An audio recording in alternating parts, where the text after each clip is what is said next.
There's a danger in the desert you might not be aware of. Illegal marijuana operations sprouting up, some spanning 40 acres or more.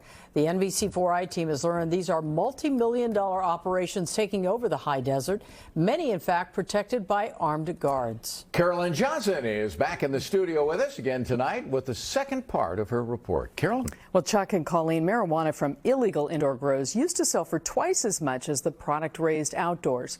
Not anymore, but those improvements in growing techniques have led to a dramatic decline in quality of life in the high desert, where these illegal operations have now taken hold and multiplied.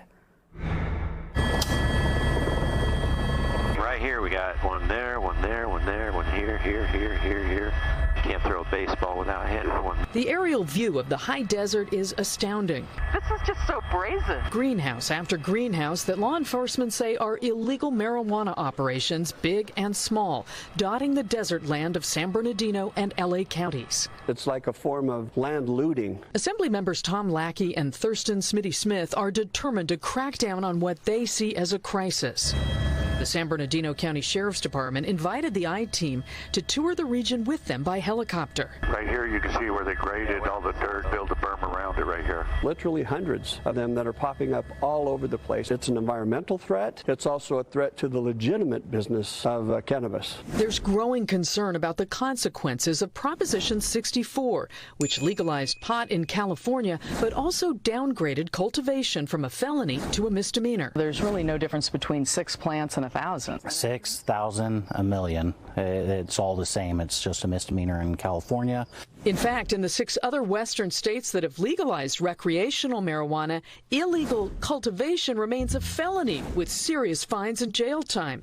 San Bernardino Sheriff's Lieutenant Mark Bracco suspects growers from other states are now coming to California as a result. The people that are involved with that have no due regard for the community. They don't care about the safety of the neighborhood, and they don't care about the well-being of the environment. A lot of human feces and fecal matter is found at these grow sites next to the chemicals, buried in the ground. Trailers are left there, and no one cares about cleaning it up. All of that junk and trash and waste, it all affects the environment and the folks that live there. San Bernardino County District Attorney Jason Anderson is getting creative with the county's marijuana task force, looking beyond criminal penalties to try to get a handle on the problem. What we're trying to do is retask a little bit in terms of environmental law, consumer protection law, unfair competition law, to try to almost take a more civil approach and component to it, to be able to hit all the parties much harder. It's a whole different ballgame. But right now, it's like the Wild West out there.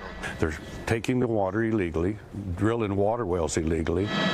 We saw those wells from the air, along with trucks carting thousands of gallons of water, which investigators say could be stolen from hydrants, open chemical pits, and mounds of trash, all endangering the communities in the high desert. Getting worse every day. There are shootings, there are accidents from illegal water hauling, trailers that are not licensed, drivers that are not licensed. That concerned neighbor in Lucerne Valley asked us not to use his name because of the growing danger. One of our neighbors got shot at only because they were picking up trash on their property that came from an illegal grow. Just this week, LA County Sheriff's Department bulldozed this massive illegal grow in the Antelope Valley. This aerial view from the Drug Enforcement Agency shows the scope of this one.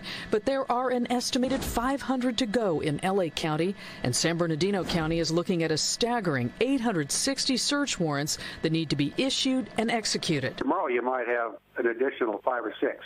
These greenhouses go up every night. All siphoning precious resources, poisoning the land, and turning the high desert into a wasteland.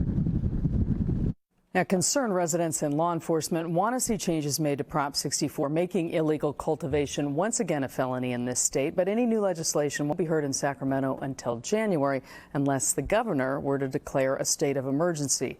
Law enforcement, lawmakers, and prosecutors all agree that cleaning this up will likely be a multi-year process. Colleen and Chuck. Carolyn, the scope of this is frightening. Why is it growing so rapidly in this area? Yeah, it's really mind-boggling to wrap your brain around. I mean, some of the experts think in part these grows are happening in this particular area because they're isolated, yet they're still close to some major interstates. The 10, 15, and the 40 all give these crooks easy access to other states. And, keep in mind the vast majority of these operations are happening on land that does not belong to the growers. And the owners, Chuck and Colleen, are often totally unaware of this until a search warrant is issued. I did the math on that. Almost 1,400 of those grow operations in 2 counties. That's amazing. Yeah, and likely more than that. All right, Carolyn, thank you.